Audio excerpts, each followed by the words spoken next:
Well, there's a great aerial shot of Albert Park, the late, but let's go through the grid because remember, they're gridding up as they finished yesterday. The two Castrol cars, 1 and 2. Ingle Perkins, then it's Murphy, drove well yesterday, but the tyres went off. Seaton, a great drive. AJ, he was in good form. Peter Brock led and got pushed back. Johnson was a bit quiet yesterday. Crompton, didn't see much from him. Noski, Larkham, Ashby, Richards, they'll all be there but midfield. Poole, Longhurst had a big prang with Wayne Gardner, Finnegan and Smearden. Then it's Tratt. Look at the size of this field. Palmer, Russell, Conway, Faulkner, Walker and Ellery. Now, a lot of those cars yesterday got involved in some spins, got involved with some trouble, but nobody had the trouble that Wayne Gardner did. He was up on 2 wheels, thought he was back on a on 2 wheels on a motorbike. Now Johnny Bow, who was involved in an accident and his car really badly damaged. Terrific job from both of these camps to get the cars back on the track.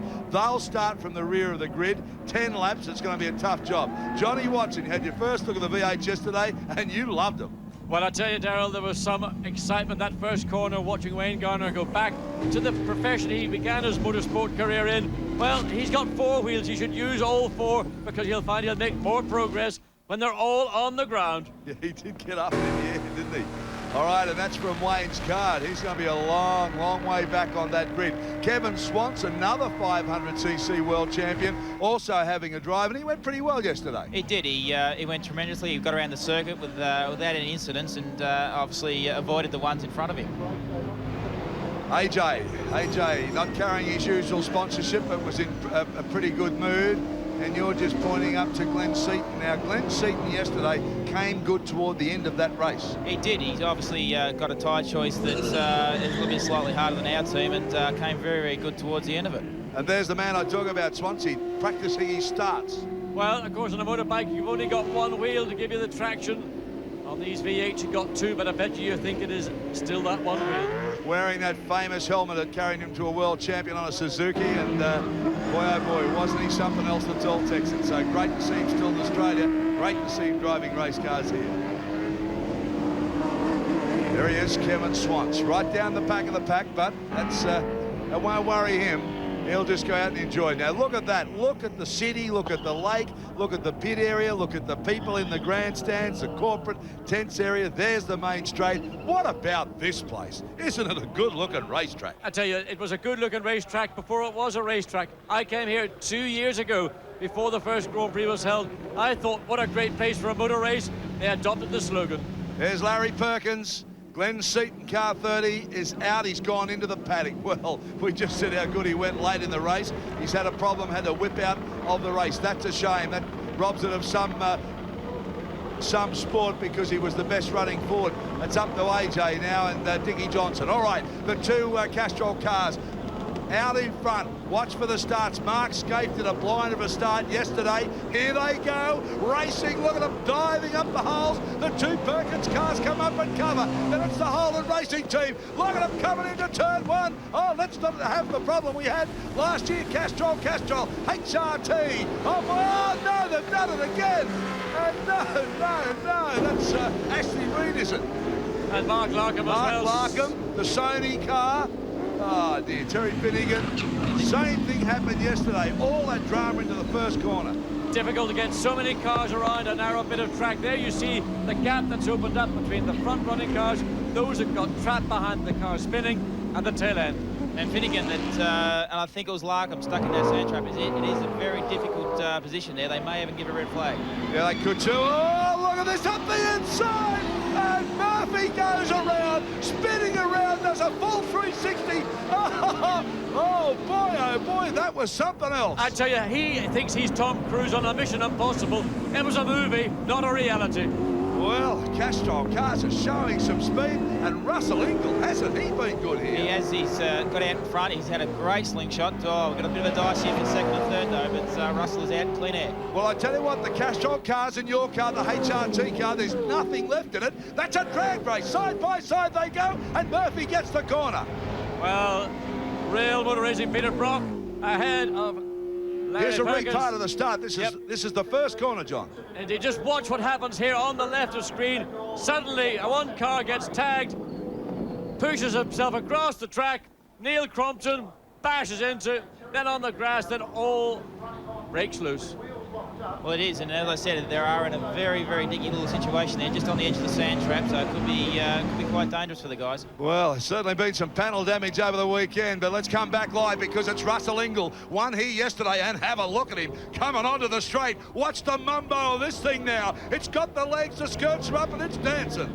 Indeed it is, and a lovely comfortable lead, but look at that, Alan Jones pops out alongside, makes some progress. Alan Jones up the inside, have a look at it, he flashes past Dick Johnson now, comes up behind Larry Perkins, and AJ's having a good day. He is, when he is all fired up and the car's feeling good, he's, he can beat anybody, and he's up there and he's progressing, he's right behind Larry now.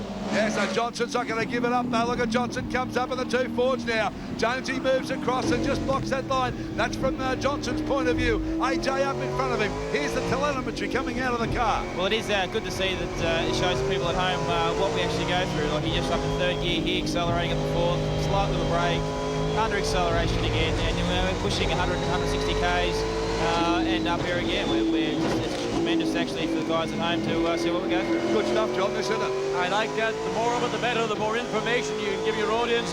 They don't understand really when they see on screen just how fast one of these cars is going. The telemetry says at 191 kilometers per hour. Larry locks up a wheel. I can't believe how far Ingall's built this lead into now. It's Brock, Perkins, Jones, Johnson and Oski.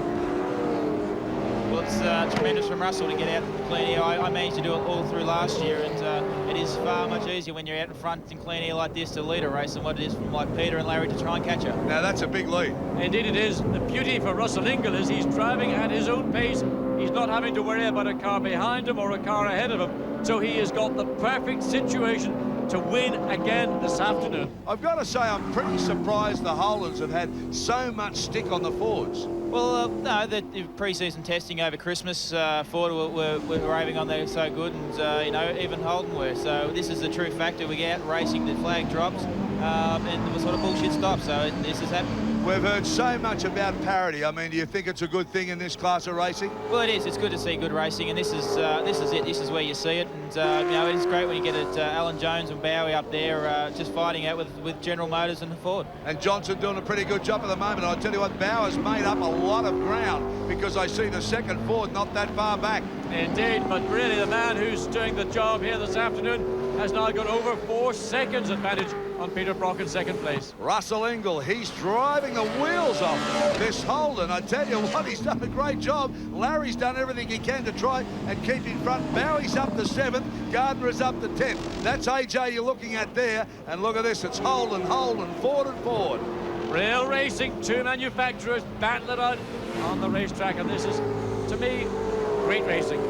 This is quite interesting. We've got a battle here between Alan Jones and Dick Johnson. Dick Johnson on the Dunlops and Alan Jones on the Bridgestone. So it's got a good battle here. We've got Larry Perkins stuck in the middle with also Dunlops, and Peter Brock heading up the field on Bridgestone. Well, obviously the Dunlop people have done a lot of work since Kobe, because we heard about the fact that the Dunlops were so bad last year, but boy, oh boy, they have been sensational down They here. are. They're at the start of the year tremendously. Obviously, no one really knew how much development they have done, and they have worked extensively over Christmas, and it is showing on the track. Well, it was about 6 laps into the race that we began to see that the Bridgestone tyre fell away, and that's where the Dunlop tyre came really strong. Craig, will that happen this afternoon? Well, you never know. It's a different day. The temperature might be a little bit slightly hotter than yesterday, so we'll just have to wait and see. Well, Peter Brock back in second. There's the split, 4.132 seconds. So a long way and a lot of ground to make up. But AJ and Johnson are having a good battle. Those two Fords are pretty even. But I'm amazed at how much speed the Castrol cars have shown over the weekend. They've been terrific. Now, Peter Brock, I mean, he won the pole, had a terrific start yesterday, and then had all sorts of problems with his tyres going off. Cars running better today. Well, they are. It is very much the same as Formula One. Now, you've got to do 1 lap to get pole position, but you've got to do 10 laps in a race. So, it's the same scenario here. Peter's got off to a good start, but Larry's right on him again. We've talked about Peter Brock yesterday, the fact that he's been around so long. You know, there have been 20 touring car races associated with the Grand Prix over the Adelaide period and now the Melbourne period. He has driven in every one of those races. Well, as I said yesterday, the name Peter Brock, the number 05, it's known around the world. The man is a great competitor. And two of the toughest blokes rubbing shoulders here, Larry Perkins, Peter Brock. And look at Larry, he's like a drover's dog with a bone. I tell you what, there's not much meat in the bone because Peter Brock isn't going to give any chance at all. Any chance that may come will maybe be because of tyres. Two of the hardest guys in motor racing to get past. Isn't this a good battle? It is a very good battle. As I say, it's a tyre battle. It's the same scenario as yesterday. Peter got off to a good start. Larry's sort of obviously got a slightly harder tyre, and now he's all over Peter, as well as Dick is all over AJ. So, you know, Dunlops have obviously got a great tyre. Just interesting that the fastest lap of the race comes from Greg Murphy all the way down the field, just fractions over 2 minutes.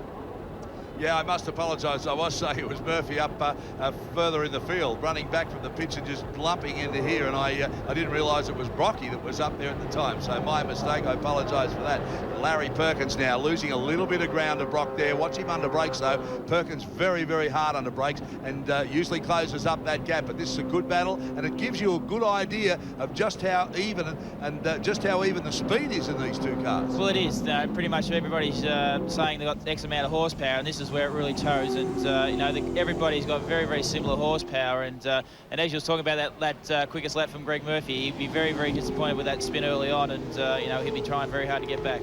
Yeah, pretty tough to get knocked back that far to race in just 10 laps. And Johnson and AJ still hard at it there, and Larry starts to move around. Now these cars are starting to slide around. Indeed, Larry got his right foot well to the pedal to get around, try to find a way around Brock, but of course, anytime you do that, you lose fractions. This is where the real action is, because Ingle at the moment is building a lead. Johnny Bower, terrific drive from him to come from so far back on the grid to be, well, just chasing the leaders. Look at Perkins now. But AJ was the one, he got off track, slid wide into turn one. Watch for Dick Johnson to make position. All right, while you watch the tourists around here at Albert Park, we'll take a break, come back. Stay with us, Australia. The Tin Tops are terrific. Welcome back right around Australia. Nice to have your company. You're live from Albert Park watching the touring cars. Now, what is Ingle doing? He's still in front. Who is second now? Larry Perkins, Peter Brock, Johnson, Jones and Bower. We're going to show you how Leap and Larry went past Peter Brock. A beautiful move, this one. He kept the pressure on with a big capital P, and have a look at this as he slips past Peter Perfect. If you want to see a textbook overtaking manoeuvre, Larry Perkins, your man. Car on the left of screen. That's how you get the job done. We've been, Larry's been on the back of Peter's tail for the last couple of laps now. It was probably inevitable for this to happen, and you know, Larry's just picked his spot and not much blended. He's a great competitor, though. I mean, so is Peter Brock, but you can never shake Larry off, can you? No, you can't. Know he's going to come back at you. Exactly. He's just been hounding Peter after lap, and just trying to find his little moment, and got it. Well, here we are. This is Kevin Swans. We talked about him being here in Australia racing Group A 5-litre cars and off the circuit. And oh boy, that's like the old Swansea, having a wild ride. Well, I tell you what, he rode a motorbike better than he drives a car at the moment. You tell him that. Well, yeah, Swansea's had a terrific run. That's his first mistake all weekend, so he'll be a little bit disappointed. Peter Brock now closes back up on Perkins, but don't forget these two fellows dominated yesterday. Johnny Bower, look at this, up into 5th spot. What a drive from Johnny Bower. Oh, up into the kitty litter and just pulls up short. Mike Conway in the Commodore. Wow, the Cadillac Productions. My caddy doesn't do that. I tell you, that was a very high-speed ride. The gravel trap did the job they're there to do. Brought the car down to safety. It did. It's tremendous, the safety around this circuit. And if that wasn't there, obviously it would have been a very badly damaged car. Gee, Johnny Bower's an underrated driver, I guess, by a lot of people who are outside the sport, but he is just a polished performer, isn't he? To come up there to 5th place, he was way back down the grid. Well, he was. He had to start at the back of the field, unfortunately, from yesterday's accident. He's just been he's always a real gutsy driver. He's very, very hard and very, very fair. What a start to the season for Larry Perkins. 1 and 2 yesterday. They could do the same today. I tell you what, Brock is coming back at him. Having done all the hard work for Perkins to get past Brock, all of a sudden, it's almost going to be reversed. Johnny Cotter with a bit of a slide and a ride. Has to spin and backs it up, and whoa! Pull it up there very quickly and get out of there. Not a good spot to be. No, definitely not. Not for someone to stand there for quite a long time. It's definitely a fast corner coming onto that main straight. You want to be getting out of there quick. P. Brock now in the 05, the most famous racing number in Australia now. Larry Perkins, of course, designs and builds his own cars, engines. He does all of the work and also supplies so many customer cars in this country. I mean, it's a marvellous job he does.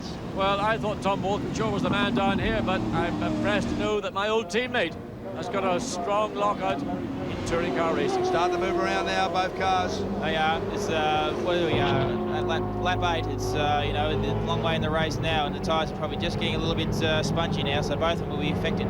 Larry getting away from Peter Brock. We're not showing you Russell Ingall because he's way out in front. He's done a terrific job. Brock up under brakes this time now, so Brock's starting to put the pressure back. Well, he is. Brocky's probably had a lap or two just to recover, just cool down, and now he's applying the pressure back on what Larry did to him. Ingall 6.5 seconds in front, so the action is here. Brock again tries to get a nice flow, dives up for the inside, can't, but keeping the rhythm, keeping the momentum. Yeah, but Larry Perkins is now the one driving defensively. Brock seems to have found grip that he appeared to have lost 2 laps earlier, and in fact maybe just because the ambient temperature this afternoon is that bit lower than on yesterday afternoon, that's the reason we're seeing this give and take between these 2 tyre companies.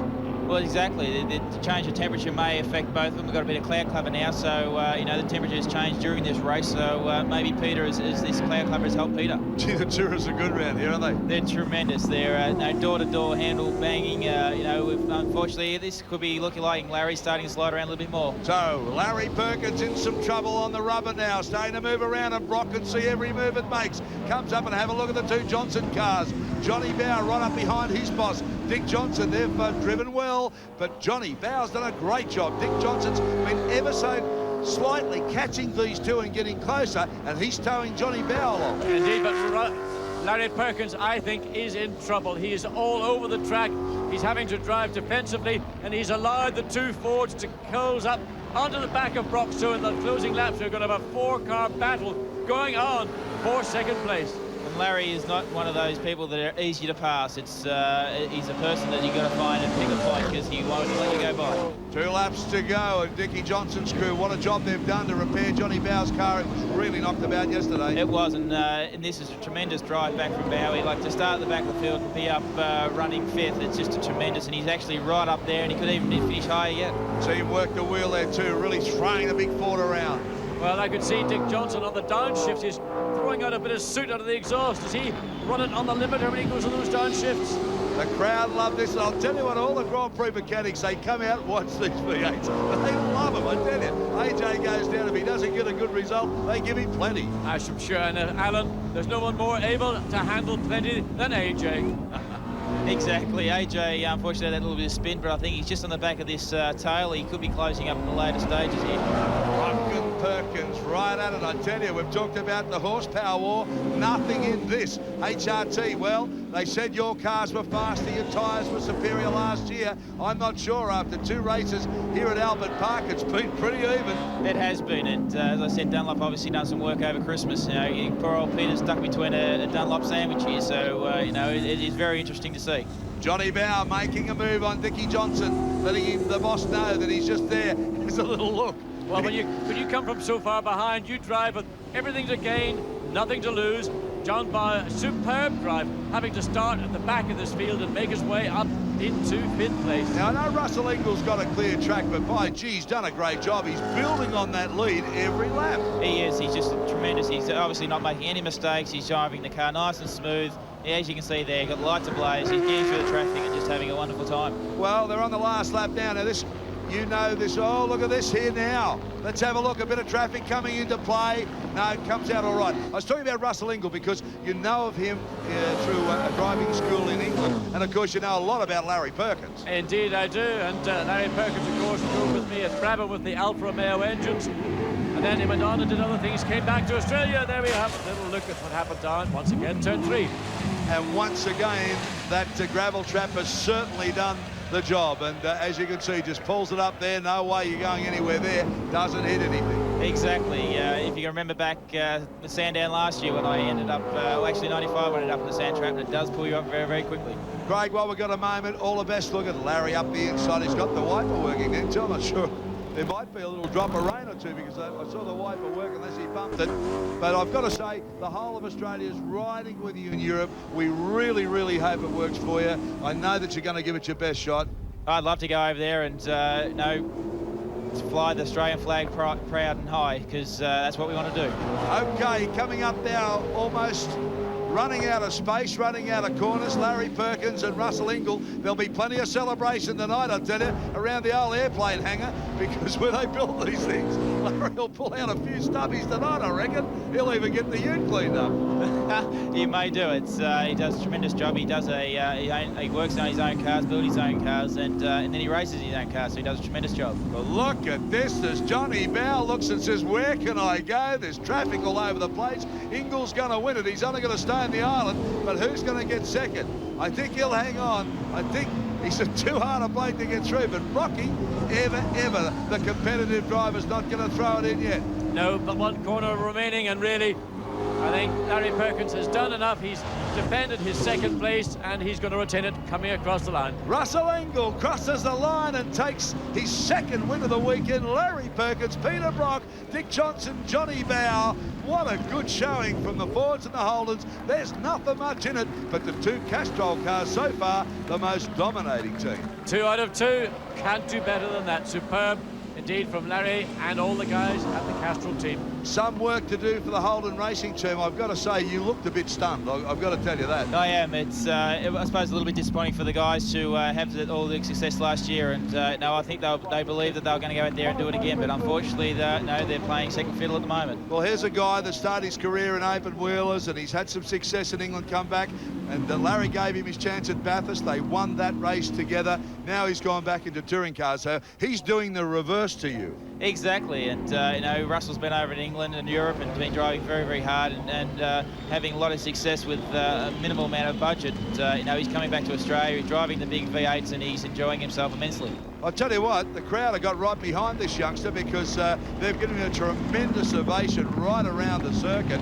I mean, 2 wins in 2 days, that's about as good as he's going to get it for a while. Well, I tell you, it's thoroughly deserved, because when young men like Russell Ingall dedicate themselves to motorsport, they make sacrifices, personally, socially, just to get into a position to be in a winning car like this. 2 wins in 2 days, 1 more day to go. Can he make it 3?